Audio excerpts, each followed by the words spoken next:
नमस्कार जय हिंद साथियों। 2024 के लोकसभा चुनाव की घोषणा हो चुकी है। आचार संहिता कल से लागू हो गई है। तो हम आपको बताएंगे कि आचार संहिता क्या है और इस आचार संहिता से किस प्रकार से चुनाव आयोग के पास पूरी अथॉरिटी आ जाएगी। चुनाव आयोग सारे वो अधिकारों का उपयोग करेगा। कोई भी नेता हो, चाहे प्रधानमंत्री हो, चाहे मुख्यमंत्री हो, सबके अधिकारों की कटौती हो जाएगी। चुनाव आयोग के अधीन सारी प्रशासनिक मशीनरी आ जाएगी। किसी भी चुनावी रैली को संबोधित करना हो, किसी भी चुनावी रैली को या रोड शो करना हो, इसके लिए चुनाव आयोग की अनुमति लेना आवश्यक होगा। इस पर हम आपको विस्तार से बताने वाले हैं। तो 2024 का जो इलेक्शन होगा वो 7 चरणों में संपन्न होगा। 4 जून को ये पता चलेगा कि कौन भारत का प्रधानमंत्री बनेगा। तो हम आपको बताते हैं। देखिए, ये राजीव कुमार जो है मुख्य चुनाव आयुक्त हैं, chief election commission of India. इन्होंने कल जो है प्रेस कॉन्फ्रेंस के माध्यम से पूरी जितने भी बातें थी उसके बारे में बताया था।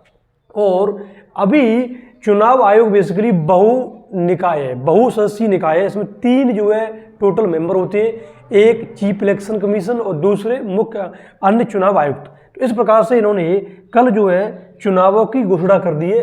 तो चुनाव जो है 7 चरणों में होगा। स्टार्ट जो होगा आपका वो 19 अप्रैल से होगा। कब से होगा? 19 अप्रैल से। तो यहाँ आप देख लीजिए कि 7 चरणों में होगा लोकसभा चुनाव।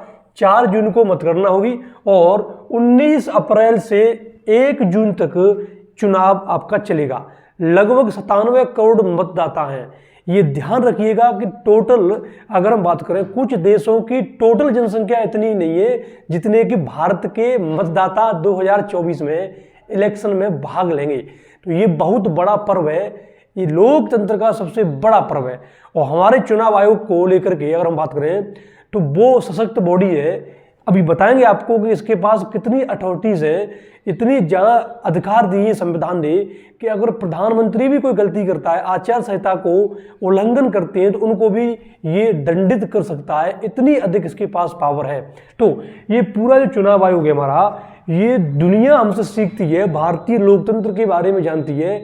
बहुत बड़े अचंभे की बात होती है कि 97 करोड़ जो है मतदाता कैसे वोट करेंगे, क्योंकि देश बहुत बड़ा है, बहुत बड़ी विविधता है, भाषा को लेकर के, भौगोलिक लेकर के, जलवायु को लेकर के, इन सारी चीज़ों को मद्देनजर रखते हुए पूरा जो है वोट होगा। तो देखिए, आचार संहिता, जिसे आदर्श आचार संहिता बोलते हैं, ये लागू हो चुकी है, कोड ऑफ कंडक्ट। तो यहाँ आप देखिएगा आचार संहिता क्या होती है। आचार संहिता बेसिकली हम कह सकते हैं कुछ नियम कानून होते हैं, नियम होते हैं, उन नियमों को फॉलो करना पड़ता है राजनीतिक दलों के द्वारा और सरकार के द्वारा। सरकार का मतलब जो सत्ताधारी दल है उसके द्वारा, ठीक है। इसको फॉलो कराता कौन है? चुनाव आयोग उसे फॉलो कराता है। अगर कोई भी राजनीतिक दल या सरकार इन नियमों को नहीं मानती है, नियमों को उल्लंघन करती है, तो चुनाव आयोग उन पर बाकायदा कड़ाई से कार्रवाई कर सकता है, उन्हें दंडित कर सकता है। तो आखिर ये आचार संहिता है क्या, इसमें क्या क्या चीजें होती है? तो देखो, सबसे पहले मैं आपको बता दूं कि इसमें राजनीतिक जो दल होगा उस पर क्या क्या चीजें लागू होंगी। तो देखो, कोई भी प्रत्याशी सरकारी मशीनरी या मतदाताओं को पैसा प्रलोभन नहीं दे सकता। यानी कि कोई भी जो है सरकार का मंत्री हो या कोई भी सांसद, वर्तमान का विधायक हो, सांसद हो, वह सरकारी मशीनरी का उपयोग चुनाव प्रचार में नहीं कर सकता। ये स्पष्ट जो है मना होता है। दूसरा, राजनीतिक दल प्रत्याशी, नेता या समर्थकों को रैली करने से पहले पुलिस की अनुमति लेनी होगी। ये क्लियर बात है। अगर आपको कोई सभा करनी है, चुनाव प्रचार करना है, रैली करनी है, रोड शो करना है, उसको ले आपको सबसे पहले जो आपका स्थानीय थाना है, पुलिस है, वहाँ आपको अनुमति लेनी पड़ेगी कि हम फला दिन जो है रैली करेंगे। ये भी इसमें शामिल होता है। सार्वजनिक धन का इस्तेमाल किसी भी पार्टी या नेता को फायदा पहुंचाने के लिए नहीं किया जा सकता, यह हम आपको बता चुके हैं। इस तरीके से राजनीतिक दल जो है, कोई भी राजनीतिक दल, इसमें और भी चीजें हैं, जैसे कि कोई भी राजनीतिक दल धर्म और जाति के आधार पर वोट नहीं मांगेगा। अगर मांगेगा तो चुनाव आचार संहिता का उल्लंघन होगा। सरकार को लेकर के कुछ पाबंदी होती है, सरकार पर क्या क्या चीजें लागू होती हैं। तो अगर हम आपको सरकार के बताएं तो यह राजनीतिक दल में हम आपको बता चुके हैं, कोई भी प्रचार करना हो, आपको रोड शो करना हो, जो भी चीजें करनी है उसको लेकर के आपको चुनाव आयोग से अनुमति लेनी पड़ेगी। साथ में राजनीतिक दल जो फिजूल खर्ची करते हैं, चाहे देखो आचार संहिता का जो उद्देश्य है वो कहीं ना कहीं यही है कि निष्पक्ष चुनाव हो, निष्पक्ष और स्वतंत्र चुनाव होने चाहिए। उसको लेकर के चुनाव आयोग ने कुछ गाइडलाइन दी है। अब आपने देखा होगा चुनावों में अक्सर ये बहुत सारी चीजें ऐसी होती हैं जिससे हम कह सकते हैं कि भ्रष्टाचार और जो मतदाता को लुभाने का प्रयास किया जाता है, जो लोकतंत्र के लिए खतरा है। जैसे यहाँ हमने कई बार देखा है कि चाहे जो है भ्रष्टाचार में अगर बात करें, मतदाता को लुभाने के लिए स्थानीय चुनाव में बहुत सारे काम होते हैं। जैसे पौआपुरी, ये जो पौआपुरी आपको दिख रहा है, यानी कि मतदाताओं को खिलाना पिलाना भोजन कराना, पौआपुरी पर खूब मतदाता वोट देते हैं और काला धन की खूब जो है उपयोग होता है पौआ वगैरह खरीदने के लिए। तो इस पर नियंत्रण रखा जाए, इसको बिल्कुल ये इसमें शामिल न हो, ये भी कहीं ना कहीं चुनाव आयोग का कर्तव्य होता है कि वो इन चीज़ों पर कहीं ना कहीं निगरानी रखे। ये बहुत बड़ी घटना है भारतीय लोकतंत्र में। स्थानीय चुनावों की बात करें, प्रधान, बीडीसी और ग्राम पंचायत के, इनमें तो बहुत बड़ी खस्ता हालत है। यहाँ तो जो भी वोटिंग होती है वो पौआपुरी पर ही होती है, लेकिन एमएलए एमपी में कहीं ना कहीं ये चीज़ें होती हैं, लेकिन उतने स्तर पर नहीं होती। लेकिन कहीं ना कहीं ये चुनाव आयोग को, इस आयोग को इस पर जो है लोग लगाने की सख्त आवश्यकता है।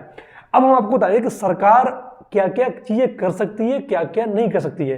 देखो, सरकार जो वर्तमान में चलेगी, आचार संहिता लागू होने के बाद सरकार कोई भी नया काम नहीं कर सकती। जो काम एज इट इज पहले से चल रहे हैं, चाहे पहले से सड़क निर्माण का काम चल रहा है तो वो चलता रहेगा, वो बंद नहीं होगा।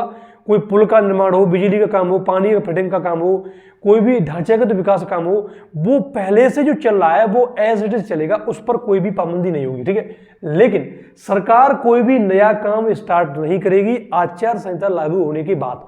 जैसे कोई सड़क का शिलान्यास, उद्घाटन या जो है लोकार्पण बिल्कुल नहीं होगा। बिजली का हो, पानी का हो, हॉस्पिटल हो, नए काम या वित्तीय संबंध कोई भी काम हो, ऐसे काम कोई नहीं होंगे जिससे कि मतदाता को लुभाया जा सके। ये सारे अगर ऐसा होता है तो आचार संहिता का सख्त उल्लंघन होगा। वो आचार संहिता का उल्लंघन होगा तो चुनाव आयोग तत्काल दंडित कर सकता है, उसके पास पूरी अथॉरिटी होती है, ठीक है। तो अब हम थोड़ा सा आपको चुनाव आयोग की शक्तियों के बारे में बता दें कि आखिर भारतीय जो इलेक्शन कमीशन है उसके पास क्या पावर है, संविधान उसे कहाँ शक्ति देता है। तो संविधान का भाग 15 अनुच्छेद 324 से लेके अनुच्छेद 324 से लेके 329 में चुनाव आयोग का प्रावधान है। और अनुच्छेद 324 चुनाव आयोग को स्पष्ट शक्ति देता है। क्या कहता है? अनुच्छेद 24 कहता है 324 कि 324 के अंतर्गत निर्वाचन के आयोजन, निरीक्षण, नियंत्रण एवं संबंधित समस्त कार्यों के लिए निर्वाचन आयोग का गठन किया गया है। और भारत में निर्वाचन आयोग की स्थापना 25 जनवरी 1950 को की गई। यानी कि अनुच्छेद 324 के तहत निर्वाचन आयोग स्वतंत्र निष्पक्ष चुनाव कराने के लिए सारी शक्तियां उसके पास है, ठीक है। और अनुच्छेद 329 तो स्पष्ट बोलता है कि जो भी निर्वाचन आयोग डिसीजन लेगा उसको किसी भी न्यायालय में आप चुनौती नहीं दे सकते। ये भी कहीं ना कहीं उससे पावर है। और इलेक्शन कमीशन ऑफ इंडिया होता है, इसके पास अपना, अगर हम बात करें, इसे सरकार दबाव न बनाया जा सके, सरकार जो है इस पर कहीं ना कहीं एक प्रेशर न बनाए, उसको लेकर के इसकी जो पद और कार्यकाल की भी सुरक्षा है। इसको 6 और 65 वर्ष पर अपने पद से हट सकता है। उससे पहले हटाने के लिए सरकार को महाभियोग की प्रक्रिया से गुजरना पड़ेगा, जैसे राष्ट्रपति के होता है। इस तरीके से इसके पास बहुत ही जबरदस्त संविधान ने इन्हें सिक्योरिटी सुरक्षा प्राप्त की है। जैसे ही चुनाव आचार संहिता का घोषणा होती है, पूरी प्रशासनिक मशीनरी चुनाव आयोग के अधीन हो जाती है। प्रधानमंत्री और मुख्यमंत्री की उसमें बिल्कुल भी दखलंदाजी नहीं हो सकती। पूरी अथॉरिटी चुनाव आयोग के अधीन, चाहे पुलिस हो, डीजीपी हो, चाहे आपका जो मुख्य सचिव हो, कैबिनेट सचिव हो, ये सारे जो है चुनाव आयोग के अधीन। चुनाव आयोग इनका ट्रांसफर कर सकता है, इनको बर्खास्त कर सकता है, निलंबित कर सकता है। सारी अथॉरिटी चुनाव आयोग के पास होती है। सरकार किसी भी पदाधिकारी की ना ही नियुक्ति कर सकती है, ना ही ट्रांसफर कर सकती है और ना ही बर्खास्त कर सकती है। अगर ऐसा करती भी है सरकार किसी कुछ कामों के लिए, तो उन्हें चुनाव आयोग से अनुमति लेनी पड़ेगी। ये सारी प्रशासनिक बॉडी जो है, ये चाहे एक सिपाही से लेकर के डीजीपी तक, तहसीलदार, लेखपाल, एसडीएम, जो डीएम, कमिश्नर, ये सारे जो है चुनाव आयोग के अधीन होते हैं। है ना, प्राथमिक विद्यालय के टीचर्स वगैरह आपको देखते होंगे, बड़े महाविद्यालय के टीचर्स हो गए, वो सब चुनाव आयोग के अधीन, सबकी ड्यूटी कहाँ लगनी है, कैसे लगा करना है, ये सारे काम, मतदाता वोटर आईडी हो, पहचान पत्र हो, है ना, ये सारे जो काम होते हैं ये सब जो है चुनाव आयोग के अधीन तत्काल हो जाते हैं। भारत में कुछ चुनाव आयुक्त ऐसे हुए हैं जिनकी जो बातें हैं इतिहास में दर्ज है, सुनहरे अक्षरों में दर्ज हो चुकी हैं। जैसे कहते नहीं कि संस्था महत्वपूर्ण नहीं होती, संस्था में जो व्यक्ति है वह उस संस्था को महत्वपूर्ण बनाता है। ऐसे ही एक मुख्य चुनाव आयुक्त हुआ करते थे जिनका नाम था टी.एन. शेषन। ये वो दमदार चुनाव आयुक्त हुए भारत के जिनको अभी भी याद किया जाता है। उस समय के जो लीडर्स हुआ करते थे वो आज भी उस दौर को याद करके उनके अंदर एकदम रोंगटे खड़े हो जाते, भयभीत हो जाया करते थे। टी.एन. शेषन वो महत्वपूर्ण भारत के मुख्य चुनाव आयुक्त रह चुके हैं। यहाँ टी.एन. शेषन के बारे में बताएं आपको तो लल्लन टॉप जो है वो लिखता है टी.एन. शेषन के बारे में कि टी.एन. शेषन वो इलेक्शन कमिश्नर थे जिनसे प्रधानमंत्री तक घबराते थे, क्योंकि चुनाव आयुक्त की जो संस्था है उसकी जितनी भी पावर है उसका उपयोग टी.एन. शेषन ने बहुत बार एकदम खुल के किया, चाहे प्रधानमंत्री हो, चाहे पूर्व प्रधानमंत्री हो, विपक्ष हो या पक्ष हो, सबको जो भी अथॉरिटीज होती है, जो भी अधिकार होते हैं, उनका पूरे तरीके से उसका जो है इन्होंने खुले तरीके से उनका उपयोग किया।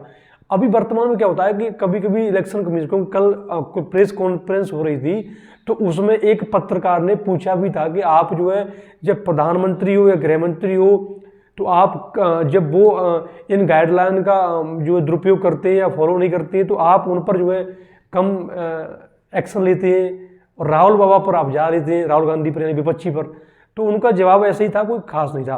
तो हम कह सकते हैं कि कभी कभी चुनाव आयोग पर भी ये लगता है कि चुनाव आयुक्त जो है वो सत्ता पक्ष के दबाव में काम कर रहा है, लेकिन टी.एन. शेषन इसमें बहुत ही उदाहरण पेश करते हैं। और हम तो यही कहेंगे कि जितने भी चुनाव आयुक्त हैं वर्तमान में हो या आने वाले समय में हो, टी.एन. शेषन हमारे लिए रोल मॉडल है।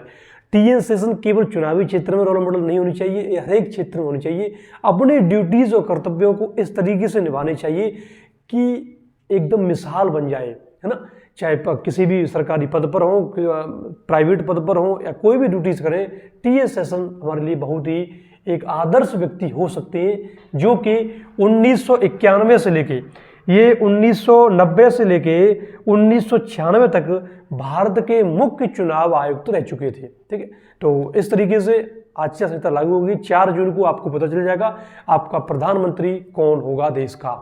तो आई होप आपको ये पूरा सेशन अच्छा लगा होगा। सेशन अच्छा लगा हो तो वीडियो को सब्सक्राइब, शेयर एंड चैनल को सब्सक्राइब जरूर करें, क्योंकि आपके सब्सक्राइब करने से हमें बहुत फर्क पड़ता है। तो जुड़े रहें, मिलते हैं अगली वीडियो में, तब तक के लिए नमस्कार, जय हिंद, जय भारत।